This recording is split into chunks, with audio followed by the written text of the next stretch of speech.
নমস্কাৰ বন্ধু বান্ধৱীসকল সকলোকে পুনৰবাৰ স্বাগতম জনাইছো আসাম পুলিচৰ সাব ইন্সপেক্টৰৰ বাবে যিসকলে এপ্লাই কৰিছিলে তেওঁলোকৰ বাবে এটা বিগ আপডেট বুলি ক'ব লাগিব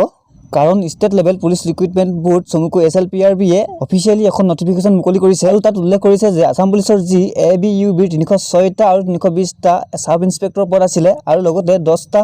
এসিস্ট্যান্ট ডেপুটি কন্ট্ৰোলাৰ সিভিল ডিফেন্সৰ পদ আছিল এই সকলোখিনি পদৰ বাবে 24/4/2022 তাৰিখৰ পৰা আপোনালোকৰ ৰিটেন টেষ্ট এক্সাম হ'ব বুলি ইয়াত স্পষ্টভাৱে উল্লেখ কৰিছে আৰু এই যি কেইটা পদ আছিল 306টা sub inspector UB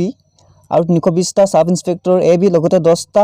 assistant deputy controller civil ডিফেন্সৰ এই পদকেইটাৰ বাবে এডভাৰ্টাইজমেন্ট 2021 চনতে মুকলি হৈছিল কিন্তু ইয়াতে আৰু এটা গুৰুত্বপূৰ্ণ কথা উল্লেখ কৰিছে ইয়াত লিখিছে the candidates have to submit their details particulars in order to issue admit card for appearing in the written test through SLPRB website www.slprbassam.in by logging into the online portal from 11 AM of 17/03/2022 to 5 PM of 30/03/2022 ইয়াতে কৈছে যে যি আপোনালোকৰ written test 24/4/2022 তাৰিখে আৰম্ভ হ'ব সেই written টেষ্টৰ বাবে আপোনালোকৰ এডমিট কাৰ্ড ইস্যু কৰিবৰ বাবে আপোনালোকৰ পাৰ্সোনাল ডিটেইলছ পাৰ্টিকুলাৰ ডিটেইলছখিনি আপোনালোকৰ ফিল আপ কৰি সাবমিট কৰিবলৈ কৈছে আৰু আপোনালোকৰ ডিটেইলছ পাৰ্টিকুলাৰ 17 তাৰিখৰ পৰা 17 মাৰ্চৰ পৰা 30 মাৰ্চৰ ভিতৰত আপোনালোকৰ সাবমিট কৰিবলৈ কৈছে আৰু সাবমিট কৰিবৰ বাবে আপোনালোকে SLPRB ৱেবছাইটৰ অনলাইন পৰ্টেলত গৈ আপোনালোকে প্ৰথমতে লগইন হৈ ল'ব লাগিব আৰু লগইন হোৱাৰ পাছত আপোনালোকে আপোনালোকৰ ডিটেইলছ পাৰ্টিকুলাৰখিনি সাবমিট কৰিব লাগিব